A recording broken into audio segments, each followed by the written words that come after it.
Okay class, अब आप लोग मुझे ये बताएं कि क्या किसी ने कोई क्वेश्चन पूछना है? Any question?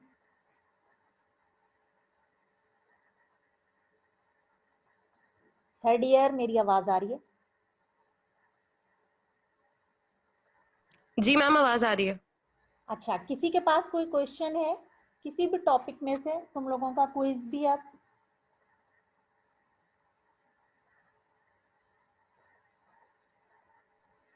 मैम वो मुझे एक चीज थोड़ी सी आप एक दफा रिपीट कर दिएगा।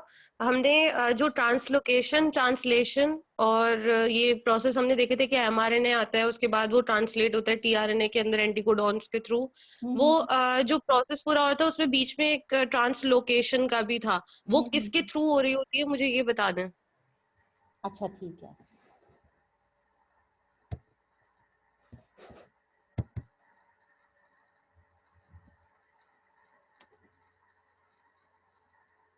मैं बोर्ड शेयर कर रही हूँ ताकि आपको अच्छे से समझ आ जाए।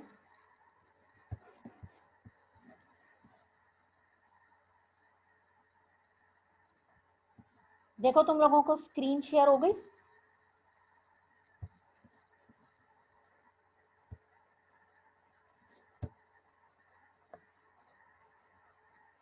थर्ड ईयर, स्क्रीन दिखाई दे रही है बेटा?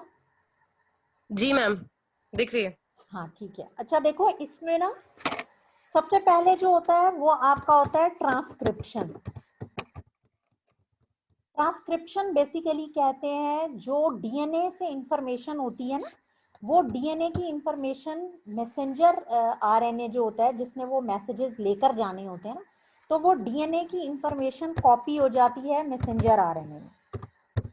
यानी डीएनए के अंदर सारी की सारी जेनेटिक कोडिंग है या सारी की सारी इंफॉर्मेशन है, वो सारी की सारी इंफॉर्मेशन आरएनए अपने अंदर लेता है। और आपको याद होगा कि आरएनए जो है वो तीन तरह के होते हैं, एक ट्रांसफर आरएनए, एक मैसेंजर आरएनए और एक राइबोसोमल आरएनए। ठीक है, ये पता है ना? जी जी मैम, ये पता है। ओके शाबाश। अब देखो, जो आपका मैसेंजर आरएनए होता है ना, एज द नेम इंडिकेट, ये तमाम की तमाम इंफॉर्मेशन लेकर उसको एज ए मैसेंजर है, ये उस मैसेजेस को ये बेसिकली कन्वे करता है। ठीक है। दूसरी तरफ जो आपका ट्रांसफर आरएनए होता है, ये बेसिकली इंफॉर्मेशन, अमाइनो जो एसिड्स होते हैं ना, अमाइनो एसिड्स की जाहिर है फाइनली बनना क्या है, फाइनली जाके प्रोटीन बननी है, पॉलीपेप्टाइड बनना है, एक पेप्टाइड चेन्स बननी है। तो वो जो चेन्स होती हैं वो उनको, उन अमाइनो एसिड्स को प्रॉपर ट्रांसफर करने का काम ट्रांसफर आरएनए करता है। इस सिलसिले में आप लोगों को याद होगा कि आपके पास कोडोन होते हैं और एंटी कोडोन्स होते हैं। ठीक है। कोडोन जो है वो तीन जो आपके अमाइनो एसिड्स होते हैं उनसे मिलकर बनते हैं, और एंटी कोडोन जो है उनके बिल्कुल अपोजिट होते हैं, और वो भी उसी तरह से तीन तीन का वो प्राइमर्स बनाते हैं। ठीक है। अब ये ट्रांसक्रिप्शन के बाद ये सारी की सारी इंफॉर्मेशन ये ले लेते हैं, तो उसके बाद ये उसके ऊपर अटैच होते चले जाते हैं। ठीक है, ये देखो मैं अगर थोड़ा रफली सा इसको ड्रॉ करके बता सकूं, ये देखो, ये फॉर एग्जांपल कि ये आपके इसके ऊपर अब ये जो अमाइनो एसिड्स हैं, ये यहाँ डिफरेंट अमाइनो एसिड्स हैं और ये सारे डिफरेंट अमाइनो एसिड यहाँ अटैच होते चले जाएंगे। ठीक है। अब ये क्योंकि राइबोसोम में ये सारा का सारा काम हो रहा होता है, और ख़ास तौर पर प्रोटीन सिंथेसिस में जैसा कि हमने देखा था कि दो तरह के उसके जो उसकी सब डिविजन्स हैं वो दो तरह की हैं। एक वो होती है जो आपके पास 30S होती है, और एक वो होती है जो आपके पास 50S राइबोसोमल यूनिट होता है। ठीक है। और ये जो इसके दो यूनिट्स हैं, इनकी वजह से अब ये देखो, नए जो अमाइनो एसिड्स आते जाएंगे ना, वो दोबारा से इस पे अटैच होंगे और इसने मूव करना है इस तरफ। ये देखो, तो ये क्या होता है, ये जो अमाइनो एसिड की जो एक जो चेन आती है ना, ये एक साइड से दूसरी तरफ ट्रांसफर हो जाती है, मूव कर जाती है। इसे हम कहते हैं बेसिकली ट्रांसलोकेशन। ठीक है। इसका मतलब ये हुआ कि ट्रांसलोकेशन का मतलब ये है कि ट्रांसफर, चेंज इन लोकेशन, आप इसको सिंपल वर्ड में कह सकते हैं कि चेंज इन द लोकेशन। ठीक है, ये मेरे ख्याल से स्पेलिंग गलत हो गई है, लोकेशन। ठीक है, ये समझ आ रहा है बेटे मैं क्या समझाना चाह रही हूँ? जी मैम जी।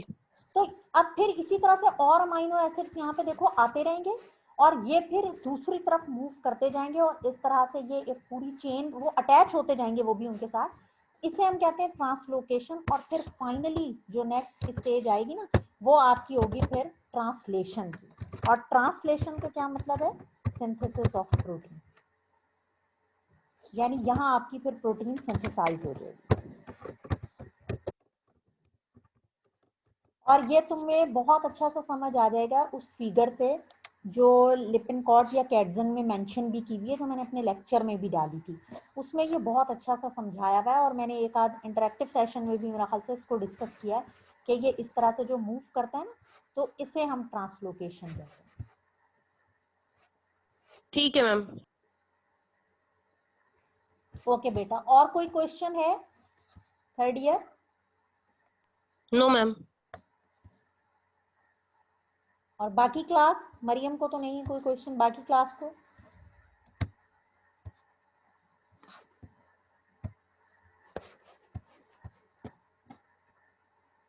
थर्ड ईयर तुम लोगों को आवाज आ रही है बेटे? यस मैम, कोई क्वेश्चन नहीं है। अच्छा ठीक है, सही है। और क्विज की तैयारी कैसी हो गई तुम लोगों की? मैम अच्छी है अल्हम्दुलिल्लाह। चलो ओके बच्चों, फिर कोई क्लास नहीं है तो फिर मैं इसको एंड कर देती हूँ सेशन को। ठीक है मैम। ठीक है, और फ्राइडे को आप लोगों का क्विज है। और नेक्स्ट जो आप लोगों की क्लास होगी उसके लिए आप लोगों ने ये 2 चैप्टर जरूर पढ़कर आने हैं जो मैंने बता दिए हैं। कौन कौन से? क्विनोलोन्स का। हाँ,